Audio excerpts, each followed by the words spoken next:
வணக்கம். வள்ளுவரே, ஒரு செயலை செய்யும்போது அல்லது ஒரு தொழிலை தொடங்கும்போது அதற்கு இடையூறுகள் ஏற்படாமல் இருக்கணும்னா, பகைவர்கள் நம் செயலை நம் தொழிலை கெடுத்து விடாமல் இருக்கணும்னா நாம் என்னென்ன செய்யணும்?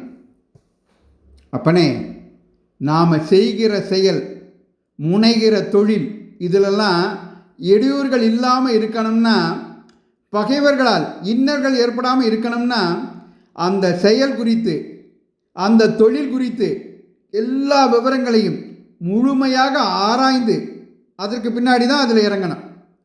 மாறாக செய்ய நினைக்கும் செயல் குறித்து, தொடங்க இருக்கிற தொழில் குறித்து எல்லா விவரங்களையும் தீர ஆராயாமல் நாம் அதில் முனைவோம் என்றால், அந்த செயலில் அந்த தொழிலில் ஏற்படுகிற இடையூறுகளுக்கு, அத்தகைய இடையூறுகளை ஏற்படுத்துகின்ற பகைவர்களுக்கு நாமளே பாத்தி கட்டி நீர் பாய்ச்சி பக்குவமாக வளர்த்தது போல் ஆகிடும்.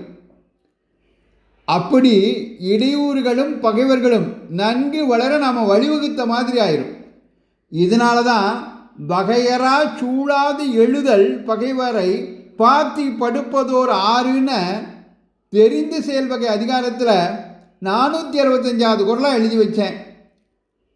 அடடா, முற்றிலும் ஆராயாமல் ஒரு செயலை, ஒரு தொழிலை தொடங்கக்கூடாதுன்னு என்னமா புரிய வச்சுட்டீங்க? வகையரா சூழாது எழுதல் பகைவரை பாத்தி படுப்பதோர் ஆறு.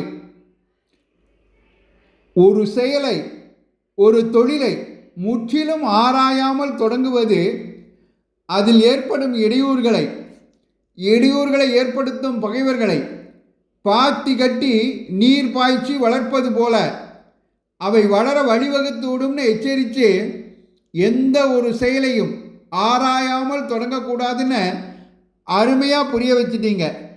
நன்றி வள்ளுவரே. இந்த பதிவு உங்களுக்கு பிடித்திருந்தால் மற்றவர்களுக்கும் பகிருங்கள். தொடர்ந்து திருக்குறள் தெளிவம் பகுதியை கேட்க பாரதமணி திருநாடு சேனலை பின்தொடருங்கள். நன்றி, வணக்கம், ஜெய்ஹிந்த்.